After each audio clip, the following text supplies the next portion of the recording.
네, 여러분 안녕하세요. 강필승입니다. 2시에 서류 합격자 발표가 났고요. 안에 필기 샘플이 들어가 있어가지고 문제를 같이 좀 풀어보려고 이렇게 영상을 촬영을 합니다. 문항에 답이 표시가 되어 있기는 하지만 풀고 정답을 맞히는 거에서 끝내는 게 아니라 문제를 어떻게 하면 좀 더 빨리 풀 수 있는지 그 관점을 알려드리려고 합니다. 그러니 6문제 처음부터 끝까지 반드시 시청해 주시길 바랍니다. 풀에 앞서서 두 가지 간단하게 홍보하겠습니다. 일단은 우선 첫째로 저희 726문항 NCS 필기 특강이 오픈되어 있습니다. 고정 댓글과 영상 정보란에 링크 걸어놨으니까 오른쪽에 카드도 떴죠. 들어가서 참고하시면 되겠고요. 일주일 남은 기간에 빡세게 공부하고 가셔야 되고요. 모의고사 5세트만 풀고 가셔도 굉장히 큰 트레이닝이 될 겁니다. 늦지 않았으니까요. 빨리 들어오셔가지고 학습하시길 적극 권장하는 바입니다. 자, 두 번째로 저희 면접반 엽니다. 9월 13일 여러분 필기시험 보고 나오시면 홍보 영상 볼 수 있게 올라가 있을 거예요.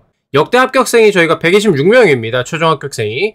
사무영업부터 수송 관제 등등 전 직렬 합격자 배출했고요. 일반직, 고졸직, 보훈직 다 합격자가 있습니다. 그래서 코레일 면접에 대해서는 누구보다 저희가 가장 잘 알고요. 가장 잘 공략을 합니다. 특히나 이번에는 기존에 거의 일주일 정도의 준비 기간이었는데 약 3주로 굉장히 길죠. 그러면 경쟁이 더 치열해지거든요.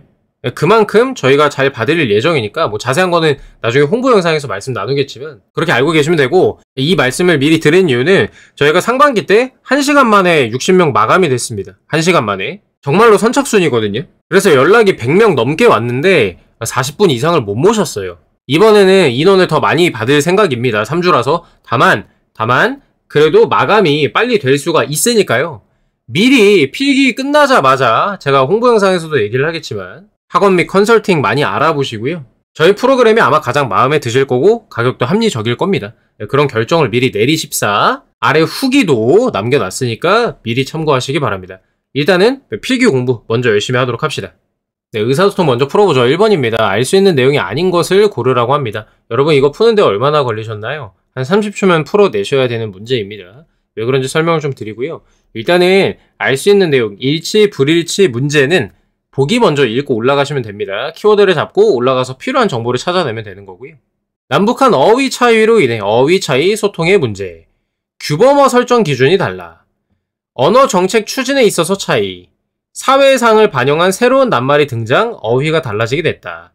순화정책을 통해 어휘 정리 사업을 추진해서 일제강점기의 사상 잔재를 청산하게 되었다. 네, 여러분 일단은 보기만 봐도 시간이 없다면 5번을 찍을 수는 있는 문제이긴 합니다. 왜냐? 나머지 1, 2, 3, 4번은 어휘 차이에 대한 얘기를 하고 있어요. 지금 공통적으로. 물론 1, 2, 3, 4번의 내용이 본문과 다르다면 그게 정답이기 때문에 어느 정도의 리스크는 있지만 정말 급하다면 지금 보기만 읽고도 5번을 찍고 넘어가셔야 된다. 가장 이질적이니까요. 다만 리스크가 있기 때문에 우리는 위에 올라가서 확인을 해보도록 하겠습니다. 2018년 지금 이런 거 디테일하게 팔렘방, 하계 아시안게임 이렇게 눈으로만 읽어도 피로하거든요. 이런 것들 대충 읽으시고요. 그냥 이때 아시안게임을 앞두고 농구 이런 단일팀을 꾸렸다. 이런 식으로 빨리빨리 보시는 거예요. 왜? 보기를 이미 읽었는데 지금 농구냐 뭐냐 이런 게 중요한 게 아니잖아요. 그죠? 그러니까 이렇게 빨리 넘어갈 수 있는 겁니다. 이렇게 좋은 일이었다. 그런데 하면서 이제 문제가 생기겠죠. 세 종목 모두 당장 해야 할 일이 생겼다. 뭔데요? 의사소통이 잘 이루어져야 하는데 뒤에 무슨 내용일까? 안 이루어졌다라는 얘기가 되겠죠. 사용하고 있는 경기 용어들이 달라서 소통하기가 어려웠다. 즉 용어들이 달라서 어휘 차이, 똑같은 말이고요. 소통하기가 어려웠다. 소통상의 문제가 생겼다. 같은 말이죠. 그래서 1번이고요.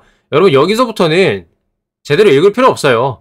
남한 측의 패스 어쩌고저쩌고 이렇게 예시를 들고 있잖아요. 그거 다 무슨 얘기입니까? 소통하기가 어려웠다. 용어들이 달라서. 그 얘기를 지금 뒤에서 쭉 하고 있는 거라서 여기 대충 보고 넘어가셔도 돼요. 어휘 차이가 달라진 이유는 무엇일까? 이유에 대해서 지금 설명을 하고 있고요. 첫째가 보이죠? 여러분 그러면 뒤에 둘째, 셋째도 빨리 찾아주셔야 돼요. 이렇게 문단 표시 먼저 하고 넘어가시면 됩니다. 대한민국은 서울 지역을 기준으로 해서 규범어, 표준어를 설정한 반면 북한은 평양 지역을 기준으로 해서 규범어, 문화어를 설정하였다. 즉 규범어 설정 기준이 달랐다라는 얘기 여기서 찾을 수가 있습니다. 그 결과 하면서 똑같은 얘기겠지. 의사소통이 잘 안 되게 됐다. 이 말 아닙니까? 여기 읽을 필요도 없었죠. 이해되시죠? 이렇게 빨리빨리 내용을 소팅을 걸러내면서 읽으셔야지 여러분들이 불필요한 정보의 피로감을 줄일 수 있단 말이야. 그걸 잘 보셔야 되고요. 자, 둘째, 분단 이후 남한에서는 정책적으로 어휘 변화를 시도한 적이 없는 반면에 북한에서는 인위적인 언어 정책들을 강력하게 추진했다. 정책적으로 안 했다, 했다. 요 차이죠? 예, 그래서 3번이 또 해당이 됩니다. 자, 그 다음에 빨리 넘어갑니다. 분단 이후에 남북한 각기 사회상을 반영하는 새로운 낱말들이 생겨나면서 차이가 생겼다. 여기에 4번이 있습니다. 예, 그래서 5번은 못 봤네 하고 5번을 찍고 넘어가셔도 되고요. 왜? 각 문단의 초입에 첫 문장에 던지고자 하는 메시지가 들어가 있기 때문에요. 지금 각 문단의 내용으로 보기를 하나씩 만들었다고 보시면 돼요. 다 맞는 얘기잖아요. 그래서 넘어가시면 된다는 거죠. 만약에 이 첫 문장을 읽었는데 보기와 다른 게 있으면 그게 정답이 될 것이고요. 그래서 실전에서 이렇게 풀어주시면 되겠고요. 일제강점기 사상 잔재를 청산했다라는 말이 어디 나오냐를 좀 살펴보니까 여기거든요. 어휘 정화 사업도 벌였다. 근데 요거는 이제 북한에 대한 얘기입니다. 때문에 남북한 순화 정책이라고 하기에는 어렵다. 이렇게 보시면 되겠습니다. 어떻게 푸는지 아시겠죠? 21일 문제는 보기를 먼저 읽고 올라가서 필요한 정보만 찾으면서 보시면 되고요. 제가 지금 한 것처럼 뒷 내용을 좀 예측하면서 읽어주시면은 조금 더 빠르게 문제를 풀 수가 있다. 내용을 이해할 수 있다. 이렇게 보시면 되겠습니다. 이러한 방법들은 우리 필기특강에서도 반복적으로 학습을 하니까요. 의사소통 능력 약하신 분들은 꼭 필기특강 수강하시는 거를 적극 권합니다. 네, 2번입니다. 다음과 같은 표현이 지닌 특성으로 적절하지 않은 걸 고르라고 합니다. 미역국을 먹다, 시험에서 떨어지다, 지게에서 떨려나다, 퇴짜를 맞다, 뭐 이런 뜻이 있다고 하는데요. 다음과 같은 표현이 뭐냐면 관용 표현을 얘기를 하는 겁니다. 관용 표현의 특성에 대해서 물어보는 문제였거든요. 이거는 배경 지식이 있으면 좀 유리하죠. 비유적으로 쓰이는 경우가 많다. 비유적으로 썼잖아요, 지금. 표현 효과가 강하다, 맞고요. 관용어는 중간에 다른 문장 성분을 추가할 수가 없어요. 미역국을 맛있게 먹다. 뭐 이상하잖아요. 미역국을 먹다는 시험에서 떨어졌다라는 의미인데 중간에 맛있게 뭐 이런 수식어 같은 게 들어가면 말이 안 된단 말이지 또. 그래서 관용어는 그냥 있는 그대로 써야 됩니다. 하나의 낱말처럼 고정적인 의미를 나타내므로 표현을 바꿀 수가 없다. 예, 맞는 얘기죠. 정답은 4번인데요. 요걸 잘 이해를 못 하시는 분들이 있어가지고 설명을 좀 드릴게요. 완결된 통사 구조까지는 맞아요. 의미 구조가 틀려서 4번이 정답인 겁니다. 통사 구조가 뭐냐면 문장에서 단어들이 결합해서 문법적으로 성립하는 구조를 말해요. 미역국을 먹다, 목적어와 서술어. 맞는 얘기거든요. 문법적으로 성립하잖아. 그죠? 완결된 통사 구조는 맞거든요. 그죠? 근데 관용 표현의 의미는 고정된 전체 의미입니다. 각 단어가 모여서 완결된 의미를 만드는 게 아니에요. 애초에 완결된 의미 구조라는 말도 어렵죠. 그거는 단어가 모여서 완결된 의미를 만든다 라고 이해하시면 되거든요. 근데 관용 표현은 이 미역국을 이랑 먹다라는 뜻이 모여가지고 생긴 게 아니라 그냥 비구성적으로 이 문법적으로 설명할 때 이렇게 하니까 용어가 어려운 거예요. 그러려니 하세요. 그냥 미역국을 먹다, 이 목적어랑 서술어가 합쳐져가지고 만들어진 얘기가 아니라, 즉 부분의 합이 아니라, 완결된 의미가 아니라 원래 그냥 미역국을 먹다라는 거를 이런 식으로 관용 표현으로 쓴다 이 말이에요. 이해되셨죠? 그래서 완결된 의미 구조가 잘못됐다. 요걸 기억하셔야 되겠습니다. 즉 우리가 요 문항을 통해서 공부를 하셔야 되는 부분은 관용 표현은 비유 표현, 표현 효과가 강하구만, 다른 문장 성분 추가할 수 없구만, 완결된 통사 구조이구만, 고정적인 의미를 나타내므로 표현을 바꿀 수 없구만, 요렇게 암기해 주시면 되는 거예요. 완결된 의미 구조는 잘못된 표현이다. 간단하죠? 예, 요렇게 기억해 주시면 되겠고요. 가끔 가다 보면은 2번에 대해서 선생님 일반적인 표현보다 표현 효과가 강하지 않은 것 같은데요, 제 생각에는. 그거는 본인 생각이시고 관용 표현은 일반적인 표현보다 표현 효과가 강하다는 게 맞는 진술입니다. 그냥 외우시면 됩니다. 자, 수리 능력입니다. 응용수리 하나랑 자료 해석 하나씩 나왔고요. 응용수리 먼저 보도록 하겠습니다. 이거는 조건부 확률이라는 개념이고요. 뭐 어렵게 생각하실 필요 없고요. 대중교통수단을 지하철 버스로 나눴을 때 조사 결과가 표와 같다고 합니다. 직원들 중에서 아무나 한 명을 뽑았더니 지하철을 이용하는 직원일 때 걔가 남자일 확률을 구하라고 합니다. 이미 판이 깔려져 있다고 보시면 돼요. 인원이 100명이라고 해볼게요. 100명 중에서 한 명을 뽑았더니 지하철을 이용하는 애예요. 그러면 65명 안에 들겠죠. 65명 중에 한 명일 때 그 30명 안에 들어갈 확률은 이거거든요. 즉 지하철을 이용하는 직원이 65명인데 걔가 남자일 확률이 얼마니? 이렇게 해주시면 끝나는 문제였어요. 그래서 요거를 5로 약분하면 이제 13분의 6 해서 4번을 고를 수가 있었습니다.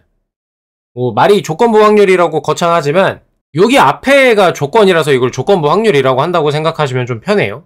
차이가 뭐냐면 전체 인원 중에서 지하철을 탄 남자일 확률은 하면은 이제 100분의 30이잖아요. 그쵸? 근데 한 명을 뽑았더니 지하철을 이용하는 A일 때, 즉 65명일 때 그 중에 남자일 확률은 해가지고 이렇게 바뀐다고. 분모가. 그죠? 예, 그래서 얘가 이제 조건으로 들어가 있는 거다 해서 조건부 확률이다라고 이해하시면 됩니다. 어렵게 생각하실 필요 없고 그냥 순서대로 따져주시면 돼요. 임의로 뽑은 한 명이 지하철 이용하는 직원. 65명이구나. 그 중에 남자일 확률은 30명이구나. 65분의 30. 이렇게 풀어주시면 되는 문제였습니다. 수포자분들 있잖아요. 저한테 상담 연락 주실 때도 고민을 많이 이제 얘기하시는데요. 응용수리에서 요구하는 수준은 중학교 2학년 수준입니다. 충분히 할 수 있어요, 정말로. 엄청 어렵게 나오는 것도 아니기 때문에요. 여러분들이 수학을 포기하게 만든 그런 킬러 문항들이 아니에요. 그 수준이 아니에요. 교과서에 나와 있는 수준들이기 때문에요. 충분히 할 수 있다. 그 말씀을 드리고 싶습니다. 그렇게 난이도가 높은 게 아니니까 용기를 내고 하시길 바라겠습니다. 4번입니다. 이거 굉장히 중요한 문제고요. 제가 분수 비교하는 방법에 대해서 좀 설명을 드리도록 할게요. 이에 대한 설명으로 가장 적절한 것은 일단은 1번으로 답은 쉽게 구할 수가 있어요. 왜냐면 여러분 총 혼인 건수랑 조혼인율 가지고 출생아 수를 알 수가 없고요. 주거 안정 지원 정책이 필요한지 알 수가 없어요. 혼인을 안 하는 이유가 주거 안정이 안 돼서라는 근거가 여기 없잖아요. 뇌피셜로 풀면 안 되고 있는 자료 가지고만 풀어야 되거든요. 결혼 시기를 늦추기를 희망한다 이런 얘기도 없고요. 총 혼인 건수와 조혼인율은 상관관계가 없다고 되어 있는데 여기 조혼인율 보면은 총 혼인 건수를 연항 인구로 나눠줘야 된다. 즉 조혼인율과 총 혼인 건수가 같은 식으로 묶여 있다라는 거거든요. 상관관계가 없다고 할 수가 없어요. 이거는요. 그죠? 그래서 이거는 2, 3, 4, 5번을 봤을 때 다 틀리기 때문에 굳이 계산할 필요 없이 1번으로 찍고 넘어갈 수가 있고요. 다만 우리는 지금 연습하는 단계이기 때문에 1번을 어떻게 구하는지가 굉장히 중요한 포인트입니다. 이 문항에서는. 그거를 배우고 가셔야 되겠습니다. 자, 일단은 배경 지식 하나 알려드리면요. 연항인구라는 것은 아래와 같은 의미입니다. 1년간을 대표하는 중간 시점의 인구를 말하는 것이고요. 전년 12월 31일 인구와 올해 12월 31일 인구를 더해서 2로 나눠주는 개념이라고 하면 돼요. 그렇게 그냥 이해하시면 됩니다. 배경 지식이니까 참고하시고요. 진짜 중요한 건 여기입니다. 자, 이거를 식으로 만들어야 되거든요. 이렇게 만들 수가 있어요. 조혼인율은 총 혼인 건수를 당해 연도의 인구로 나눈 수치를 천분율로 나타낸 거. 말 너무 어렵게 생각하지 마시고요. 100분율로 나타낸 거가 곱하기 100이잖아. 천분율로 나타낸 거니까 곱하기 1000 하시면 되는 거예요. 지금은 우리가 인구가 감소했다. 인구를 구해줘야 되잖아요. 그래서 이거를 좀 보기 편하게 쓰면은 조혼인율은 총 혼인 건수를 연항 인구로 나눈 다음에 1000을 곱하는 거다. 지금 우리는 인구를 구해주면 되기 때문에 얘 둘의 자리를 바꿔주면 끝나요. 즉 연항 인구는 혼인 건수를 조혼인율로 나눈 다음에 1000을 곱해주면 되거든요. 그거 이제 22년도랑 23년도의 수치를 비교해 달라는 얘기입니다. 22년도랑 23년도 여기 있잖아요. 그죠? 그래서 22년은 초가 지금 3.7이고요. 3.7이고 혼인 건수가 191.7. 1000 곱하는 건 똑같으니까 빼고요.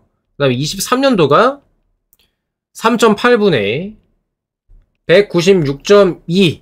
얘네 두 개의 대소를 비교해 달라는 문제인 겁니다. 여기까지 끌어내셨죠? 그러면 나머지는 간단하죠. 이거 두 개의 대소 비교를 해주면 되는데 여러분들 머리 너무 싸맬 필요 없고요. 두 가지 방법을 좀 알려드리도록 할게요. 먼저 가장 쉬운 거는 서로 대각선으로 곱해주면 됩니다. 즉 분모를 없애주려면 양변의 3.7과 3.8을 곱해줘야 되겠죠. 그래서 저는 대각선으로 곱하라고 얘기를 하는 겁니다. 간단히 생각하면 분모를 없애는 과정이라고 보시면 돼요. 양면의 3.7과 3.8을 모두 곱해야 되기 때문에 여기에 3.8, 그 다음에 여기에 곱하기 3.7 이렇게 해주는 거를 두 개를 비교해주면 되는 거예요. 곱셈을 직접 해보시면 근소한 차이이지만 소수점은 그냥 날려버리고 여기가 이렇게 되고요. 여기가 72594가 됩니다. 그러면 왼쪽이 더 크다는 걸 알 수가 있죠. 22년도가 더 컸고요. 23년도가 작으니까 인구가 감소했다라는 거를 알 수가 있었습니다. 정답 1번으로 골라주시면 됩니다. 여러분 이거 4자릿수, 2자릿수 곱셈 하시는 건데요. 이거 어렵다고 안 하시면 안 돼요. 이 정도 노가다는 해주셔야 됩니다. 수리 능력 안에 기초 연산 능력이 하위 능력으로 들어가 있어요. 4자릿수, 2자릿수 곱셈 정도는 해주셔야죠. 그쵸? 요행이 아닙니다. 이거는 요행을 부릴 게 아니에요. 두 번째 방법을 좀 알려드릴게요. 조금 어려우니까 이해가 안 되면은 대각선 곱하기로 그냥 끝내셔도 되고요. 자, 여기 이제 0.1이 증가를 했고요. 분모가. 분자는 얼마나 증가했냐? 이게 4.5가 증가를 했습니다. 즉, 분모가 더 많은 비율로 증가했다면 분모가 더 크게 증가했으면은 작아지겠죠, 전체 수치는. 분모는 나눠주는 숫자잖아요. 분자가 증가한 거에 비해서 분모가 증가한 비율이 훨씬 크다면, 더 크다면 전체 수치는 기존에 비해서 더 작아질 겁니다.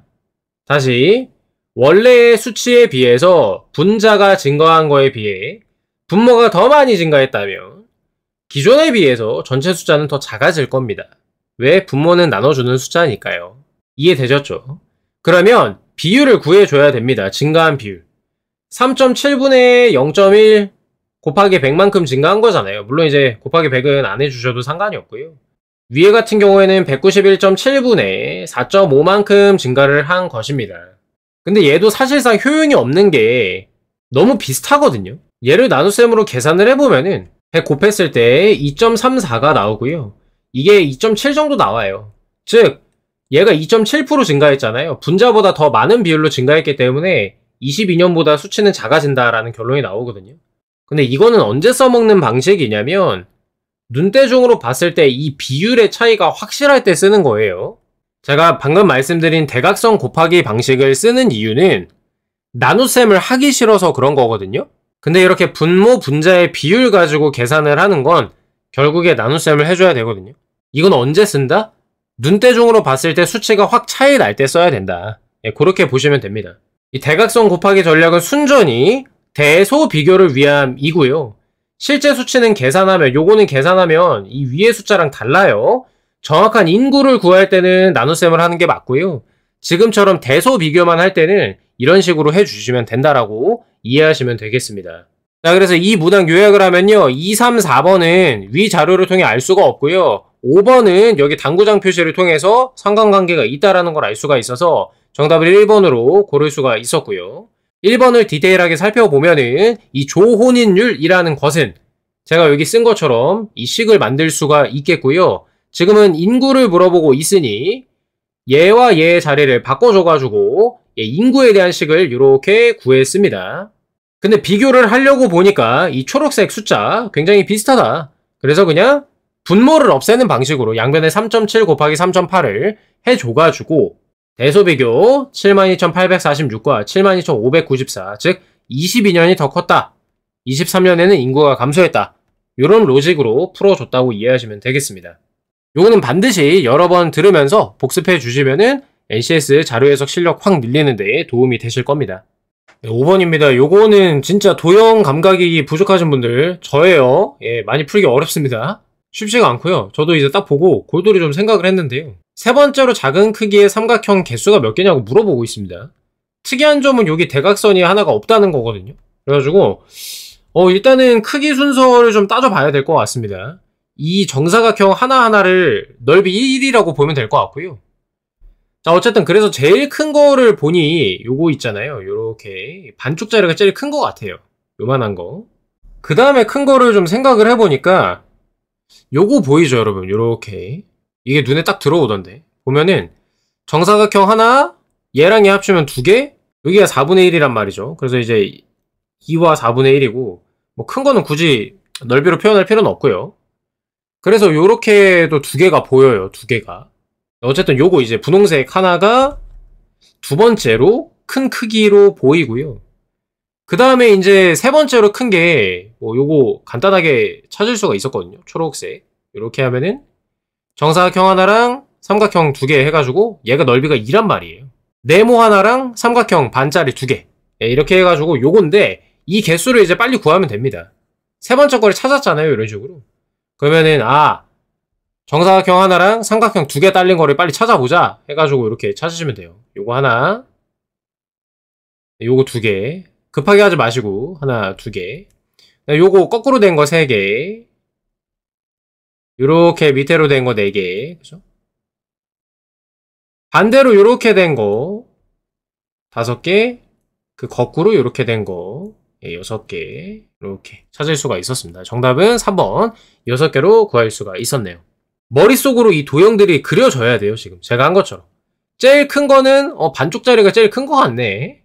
그 다음에 작은 거는 뭘까 생각했을 때 요거 밑에 보면은 아까 분홍색 기억나시죠? 요거가 이제 정사각형 하나, 2개, 그 다음에 4분의 1 이렇게 들어가 있구나.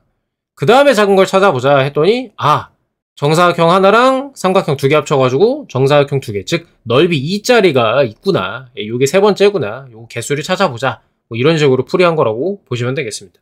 근데 이게 실전에서 당황스럽고 막 시간도 부족하고 그러니까 잘 안 찾아질 때가 있거든요. 이게 마음의 여유가 좀 필요한 것이기 때문에 일단은 넘어가시고 나중에 돌아와서 풀어주시면 좋을 것 같습니다. 네, 6번입니다. 이거 되게 재밌는 문제고 난이도가 좀 있습니다. 5대의 열차가 아래 조건에 따라 순서대로 도착한다고 합니다. 아래 조건이 모두 성립을 할 때 전체 순위를 파악하기 위해서 추가해야 할 조건문으로 적절한 걸 고르라고 합니다. 즉 여기 나온 4개의 조건으로는 순서 배열을 정확하게 할 수가 없다라는 걸로 이해하시면 되겠습니다. 자, 일단은 조건별로 좀 도식화, 나열을 좀 해볼게요. A는 B와 C보다 먼저 도착을 한다고 합니다. B보다 먼저 도착하고요. A는 C보다 먼저 도착을 해야 돼요. C는 D랑 E 사이에 도착한다고 합니다. 이 C는 요렇게 일 수도 있고요. 요렇게 일 수도 있다라는 거예요. 이 사이에 C가 껴있다라고 보시면 되고요. D는 1등이 아니라고 하니까 요거 1, 요렇게 1등이 아니라는 거 표시만 좀 해주고요. 요게 진짜 중요한 건데 B와 E는 서로 이웃해서 연속으로 도착한다고 하거든요. 즉 요렇게 붙어서 올 수도 있고요. 반대로 항상 요렇게 붙어서 올 수도 있다라는 겁니다. 근데 지금 여기서 순위를 알기 위해서 어떻게 해야 되냐, 어떤 조건이 추가돼야 되냐라고 묻고 있습니다.